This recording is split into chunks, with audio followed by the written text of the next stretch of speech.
un pastor le dice a la feligresía: hoy vamos a hablar sobre los mentirosos. Fíjense bien, ¿quién de ustedes ha leído el capítulo 32 de Lucas? Y levanta la mano un poco de gente. Bueno, a eso me refería. Lucas solo tiene 24 capítulos. Y el último es que había una gran sequía en un pueblo y el pastor dice: mañana vamos a hacer una gran oración en el centro de la plaza para que llueva. Y vamos a orar muchísimo para que llueva, para que llueva. Y entonces vénganse mañana preparados. Al día siguiente, todos fueron a la plaza a orar para que lloviera. Pero ¿qué pasó? Pasó lo siguiente, que el pastor los ve y les dice: ustedes son hombres de poca fe, ¿cómo es posible? Y él empieza a regañar y la gente se veía entre todos: ¿ustedes vinieron aquí a orar para que llueva? Sí, venimos a orar para que. Y entonces, ¿dónde está su paraguas? ¿No tenían fe que iba a llover? Ninguno trajo paraguas. Y de eso se trata la fe. Bienvenidos a La Montaña es Tuya, segunda parte. Mi nombre es Daniel Sánchez y bueno, tengo el gusto de hablarles un poquito hoy sobre la fe. Esta que está acá es mi familia, mi esposa, mis hijos David, Moisés, mi esposa Noemí, mi hijo mayor vive en España, que es ingeniero de sistema. Y bueno, para comenzar,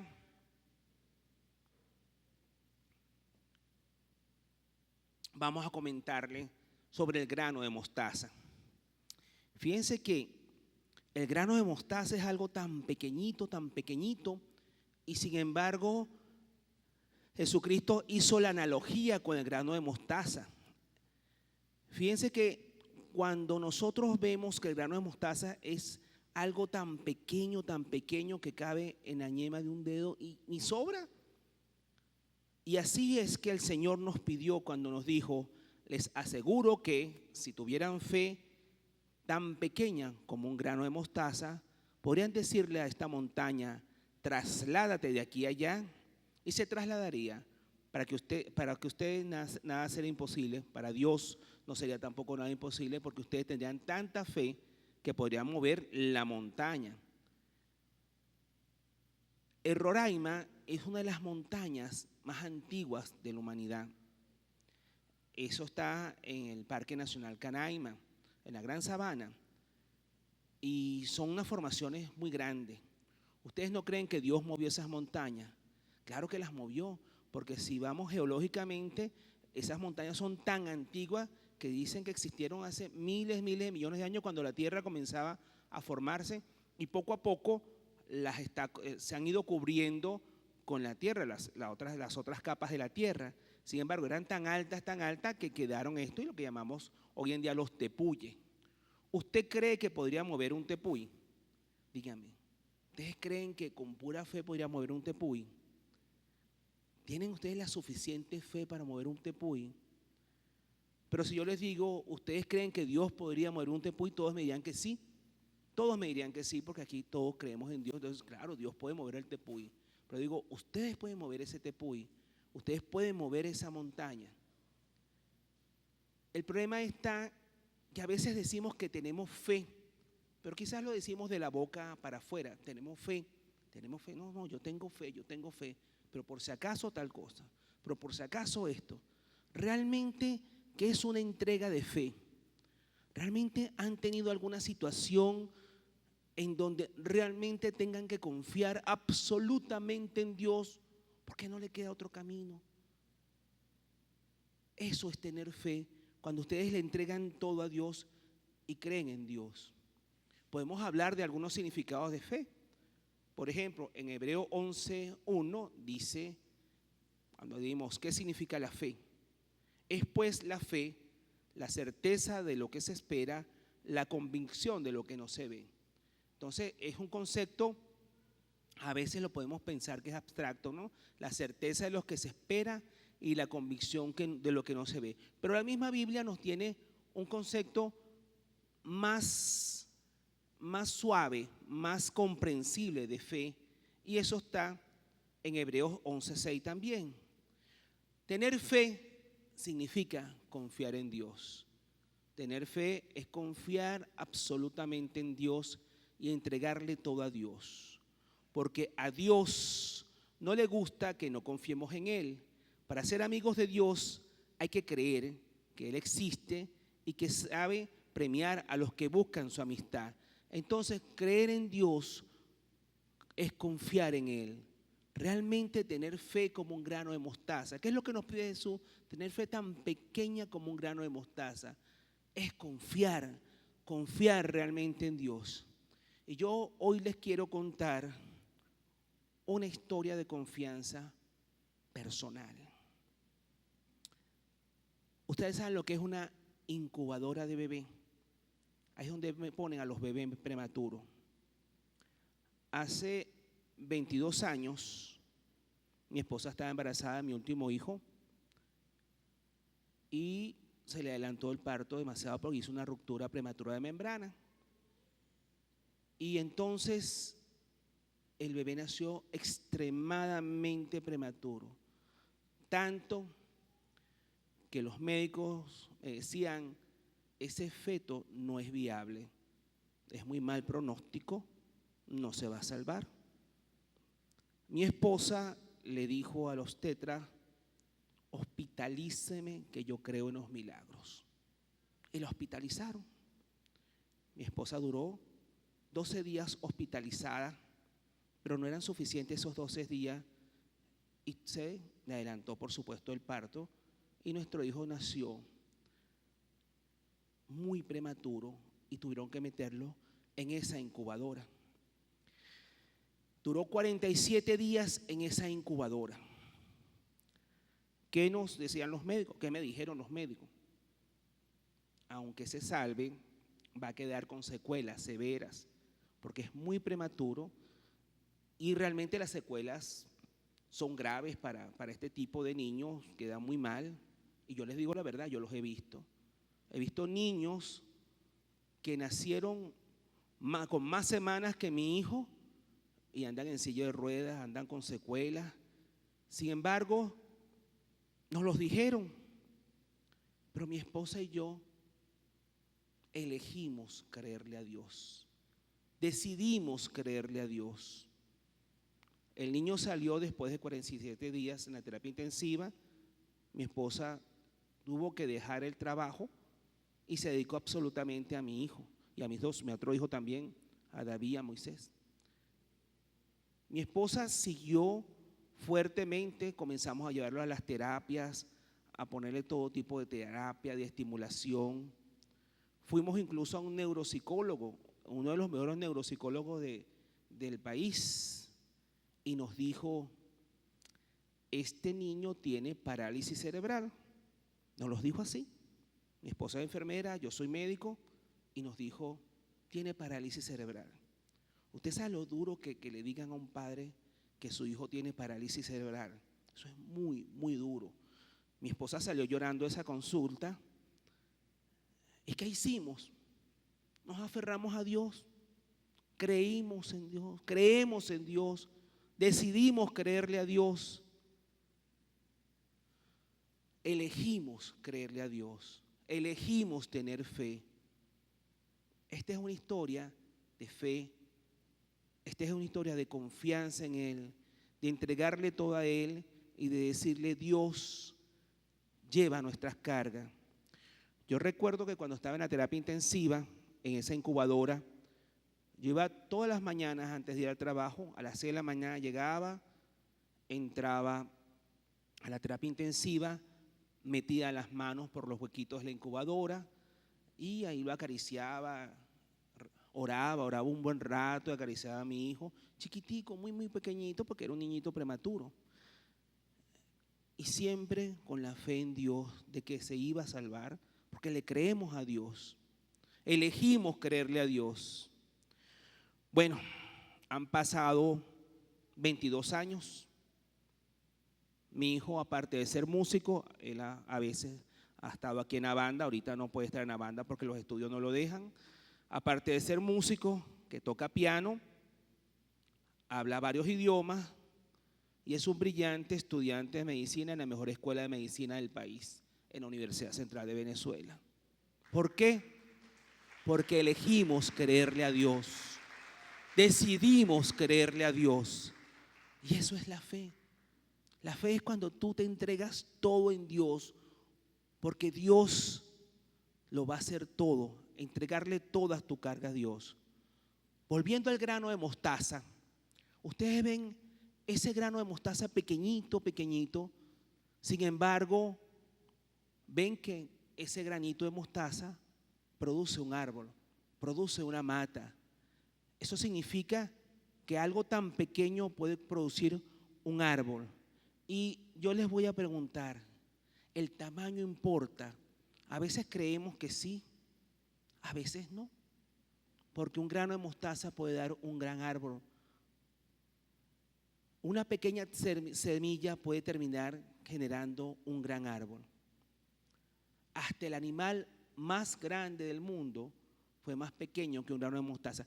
Nómbrenme el animal más grande que ustedes conozcan. El elefante, la ballena. Ustedes saben que para poder formarse el elefante o la ballena, un óvulo y un espermatozoide tuvieron que unirse y formar una celulita, que de esa celulita terminó siendo la ballena o el elefante. Esa célula es aún más pequeña que un grano de mostaza.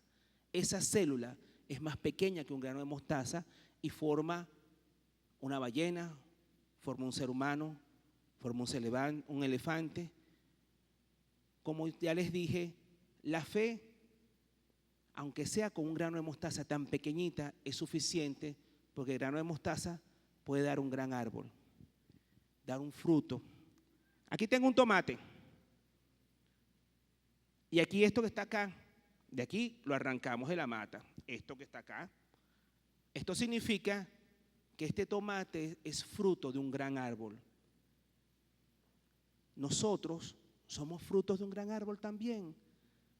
Véanse el ombligo. Nuestro ombligo nos dice que venimos de un gran árbol, porque era lo que nos unía a nuestra madre, que nos engendró y nos parió. Y aún cuando nos vemos el ombligo, sabemos que esa es la conexión que tenemos con nuestra madre. Pero ¿cuál es la conexión que tenemos con Dios? La conexión que tenemos con Dios es la fe que le tenemos a Dios. Esa es la conexión. Lo que nos une a nuestra madre es el amor, y el vestigio de que somos parte de ella es nuestro ombligo. Pero lo que nos une a Dios es la fe, el amor que le tengamos a Dios y la fe en Dios. Ese es nuestro cordón umbilical con Dios. Como dice Romanos 10:17, así que la fe viene como resultado de oír el mensaje, y el mensaje que se oye es la palabra de Cristo, la palabra de Dios. Oyendo el mensaje, oyendo la palabra, nosotros vamos aumentando nuestra fe. Leyendo la palabra de Dios todos los días, aumentamos nuestra fe. ¿Y cómo activamos esa fe? ¿Cómo activamos nuestra fe? Cuando vemos la tumba vacía y el manto en el piso, y nosotros creemos realmente que esa tumba está vacía porque el que está allí resucitó y está vivo, eso es tener fe. Porque nosotros decimos entonces que esa tumba está vacía, porque el que estaba allí, no lo busques entre los muertos, búscalo entre los vivos. Jesús resucitó, Jesús está vivo y es el centro de nuestra fe. La fe en Cristo es parte de nuestra fe, y por eso es que esa tumba vacía significa para nosotros tanto. Venció la muerte porque Dios lo resucitó, porque él tenía fe en Dios, él tenía la gran fe en Dios. Lo importante aquí es pensar, yo tengo tanta fe como Jesucristo. Jesús nos dijo que podríamos tener fe.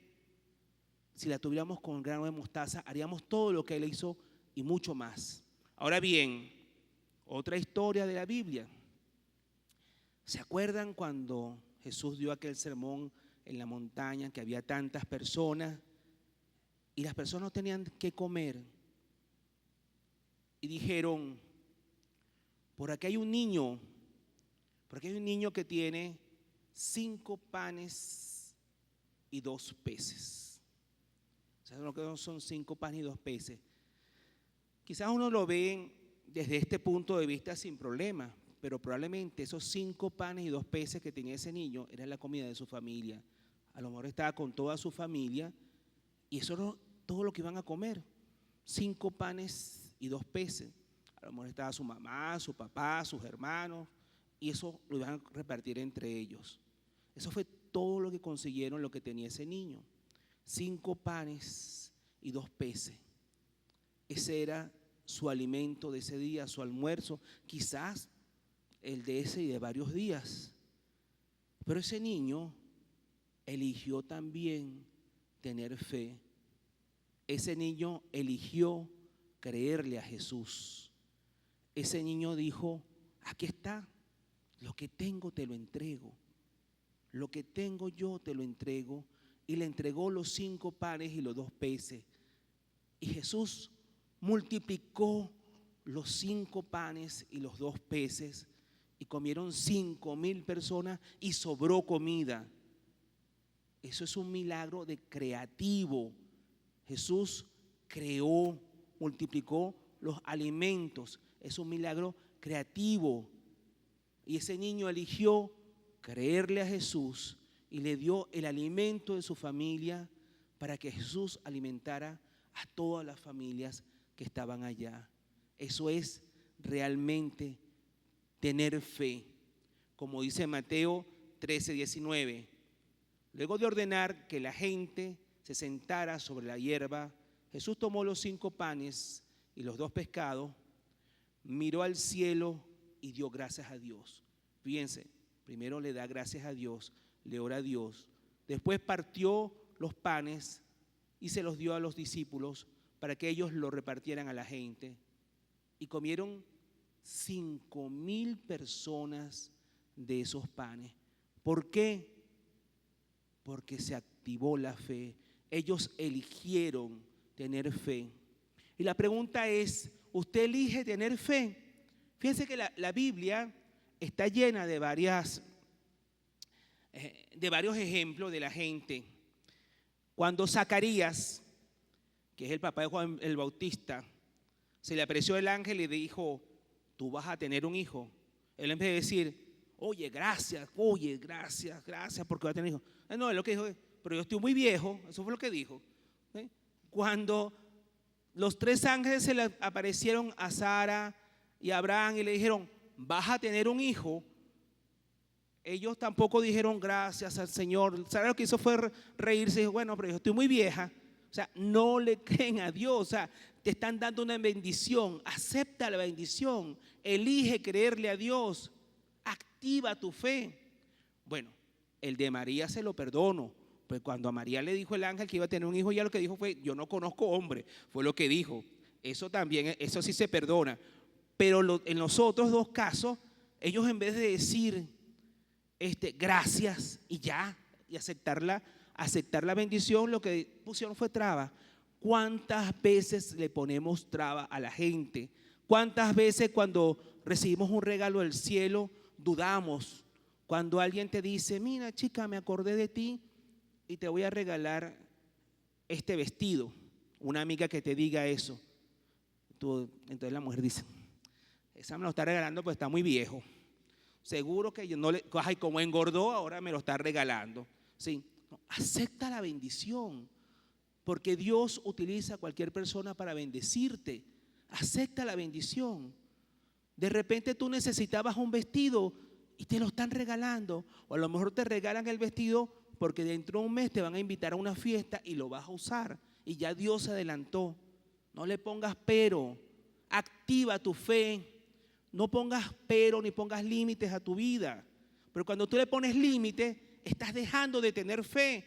Cuando tú agarras y dices: cónchale, no, ay, va a llover, cada vez que llueve me da gripe. Llueve y te da gripe porque tenía fe que te iba a dar gripe. O sea, estás activando la fe para que te dé gripe. No, chico, yo no voy a tener gripe. Aunque llueva, no voy a tener gripe. Activa la fe en Dios. No decretes cosas negativas para ti, Créele a Dios, elige creerle a Dios, elige el milagro. Cuando tengas una bendición, la acepta porque Dios te ama y Dios quiere que tú tengas todas las bendiciones. Déjale a Dios actuar, no le digas a Dios cómo actuar. Cuando pidas algo, pídele porque tú lo amas, pídele porque Dios te lo va a conceder, pídele con fe. Pero no le digas a Dios cómo lo va a hacer. Tú no le vas a decir, bueno, yo quiero un carro, bueno, pero para tener un carro tú necesito ganarme la lotería y necesito que Dios me dé el número de la lotería. No, si tú quieres un carro, el carro va a aparecer, pero pídeselo con fe, porque Dios, deja a Dios actuar. Activa esa fe para que Dios actúe y te dé ese carro. Dios es el Dios de los milagros y te puede hacer incluso, como Dios hizo muchas veces, hacer que los paralíticos caminen. Puede hacer todos los milagros, pero fíjate bien, el paralítico que está en rehabilitación, en terapia, poco a poco va caminando y camina, sí, hizo terapia, pero eso fue parte del milagro de Dios, porque si Dios no hace el milagro, Él no camina. Como dice el Salmo 37, capítulo, versículo 3 y 4, confía en Jehová y haz el bien, y habitarás en la tierra y te apacentarás de la verdad. Deleítate asimismo en Jehová y Él te concederá las peticiones de tu corazón. Deleítate. ¿En qué es deleitarse en Jehová? Deleitarse en Jehová es confiar plenamente en Él, es tener esa fe en un grano de mostaza y confiar absolutamente que todo proviene de Dios, que Él te provee y que Él te ama, que Él te mantiene en salud y que es el Dios de dioses, que Él tiene todo el poder absoluto y tiene el control de todo. Cuando tú sientas eso, tú estás activando tu fe. Quería hablarles de algo más. En el año 2019 llegó un virus, el coronavirus, y llegó la pandemia más terrible que se ha presentado en el siglo XXI, la pandemia del coronavirus. Para mí fue horrible porque no conocíamos cómo se producía el coronavirus. Los médicos estábamos realmente desconcertados, no sabíamos cómo se producía, pero sí sabíamos que era muy mortal. Murieron muchas personas. No teníamos la vacuna y estábamos absolutamente desconcertados. Yo, aparte de anestesiólogo, soy intensivista. Me tocó trabajar en la terapia intensiva, vestirme con toda la parte, la protección para el coronavirus. Fueron unos días muy fuertes para mí. Murieron más de 200 médicos, para decirlo, aquí en Venezuela. De hecho, en la Federación Médica está en la foto de los más de 200 médicos, entre médicos y personal de salud, médicos y enfermeras. Amigos míos intensivistas murieron, muy buenos amigos míos de terapia intensiva fallecieron de coronavirus. Me tocó trabajar en la primera oleada, donde diariamente se me moría de entre 1 a 2 pacientes. Un día murieron 3 pacientes el mismo día. Ustedes se imaginan la depresión que yo tenía. Pero no solamente eso. Todavía no estaba la vacuna. La única protección que tenía era esa cosa que nos poníamos, que no sabíamos si realmente nos iba a proteger o no. Yo trabajé en la terapia intensiva con personas muy graves que tenía que intubar y casi que era imposible que no me diera coronavirus, casi que era imposible. Yo todos los días le oraba a Dios porque, como ya les dije, no teníamos la vacuna, no teníamos la cura contra la enfermedad y yo me arriesgaba a tratar a los pacientes porque primero es mi trabajo, es mi deber y lo hacía también por amor. Pero yo le decía a mi esposa, mi amor, yo tengo miedo. Yo tengo miedo porque si a mí me da el coronavirus, lo puedo traer a la casa y todos nos podemos infectar. De hecho, en aquella época ni siquiera visité a mis padres porque estaban muy ancianos y no los visité para no contagiarlos, porque probablemente lo tendría yo. Pero todos los días le oraba a Dios.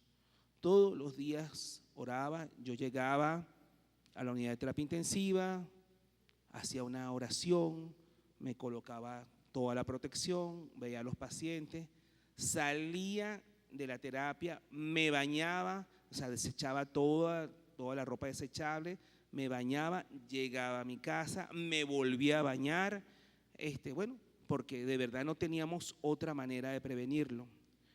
Vi muchos amigos morir, amigos, muy buenos amigos, anestesiólogos, intensivistas, traumatólogos, cirujanos, muchísimos. Las terapias estaban abarrotadas, incluso los pacientes se morían en emergencia. Eso nos deprimían.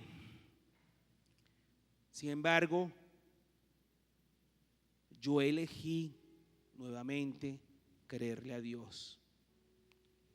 Elegí creerle a Dios nuevamente y puse toda mi fe en Dios, toda la fe en Dios, diciendo: Señor, que se haga tu voluntad.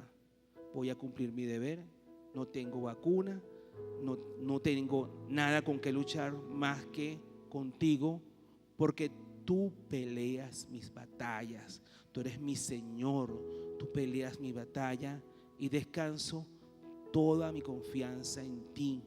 Y les puedo asegurar, era la primera oleada, la más fuerte, hasta que llegó la vacuna. La vacuna llegó en marzo del año siguiente.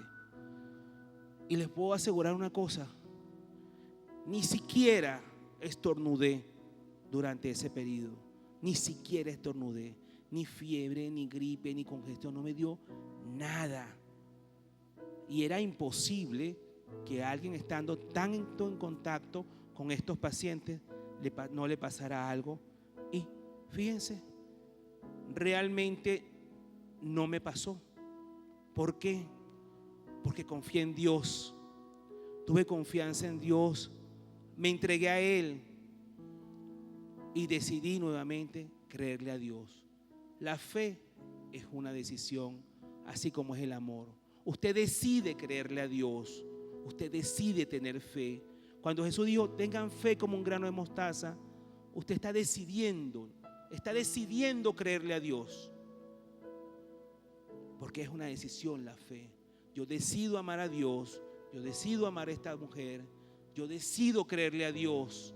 Esa es una decisión personal, porque el Señor es mi Dios y es mi Salvador. Me hace acordar en Juan capítulo 11, verso 40, cuando muere Lázaro. Cuando muere Lázaro y Marta le dice a Jesús: Señor, si hubieses venido antes no hubiese muerto mi hermano. Dice, Jesús le contestó: no te dije que si confías en mí verás el poder de Dios. Esa es la confianza que hay en Dios. Jesús lo resucitó, porque si confiamos en Él veremos todo el poder de Dios. Nosotros tenemos que pedirle a Dios, saber que todo depende de Él, tener fe en nuestro Señor, porque Él es nuestra confianza, Él es nuestro dador, Él es quien nos activa la fe. Y quiero decirle una cosa: cuando usted va a un lugar y compra cualquier electrodoméstico, una lavadora, una secadora, una televisión, todas vienen con un manual para leerlo y para entenderlo. Tienen un manual. Sin embargo, uno dice, bueno, yo digo muy chistosamente, le digo a mi esposa: caramba, ustedes deberían venir con un manual para uno entenderla. Pero uno dice, el hombre no viene con un manual. El hombre pareciera que, cónchale, ¿cuál es el manual de la vida? Pues sí, les voy a decir que sí. El hombre tiene un manual, y ese manual es la Biblia. La Biblia es el manual para entender al hombre y para acercar al hombre a Dios. Y por eso tenemos que tener la Biblia y tenemos que leerla Y yo quiero hacerles una propuesta hoy. Quiero proponerles que lean la Biblia todos los días, aunque sea 15 minutos. Léanse, por ejemplo, Juan. Léanse un capítulo. Un capítulo no le llega ni siquiera a 15 minutos. Un capítulo diario de Juan, el Evangelio de Juan. Hoy me leo el capítulo 1, mañana el capítulo 2. Y poco a poco el Señor les va a ir revelando su palabra y van a entender el poder de Dios a través de Juan. Ese es uno de los más hermosos libros evangelistas que hay. Léanse Juan, léanse Mateo, Lucas, Marcos. Lo que quiero es que tengan una relación con Dios. Y la única manera de tener esa relación con Dios es buscar en su palabra, leer su palabra, que allí te va a dar las claves para tener la relación con Él. Tener esa fe es inquebrantable. Esa fe es importante. Entonces, yo quiero que ustedes lean a Juan o lean cualquier libro de la Biblia, pero un capítulo diario, para que no sea las dosis de muchas cosas es demasiado a veces, y no quiero que se atosiguen. Léanse un solo capítulo y lo van reflexionando. Entonces, para concluir, quiero hacer una oración por ustedes. Padre Santo, Padre nuestro, Padre amado, alabamos tu nombre y te bendecimos y te adoramos siempre, Señor. Gracias por la vida, por la salud.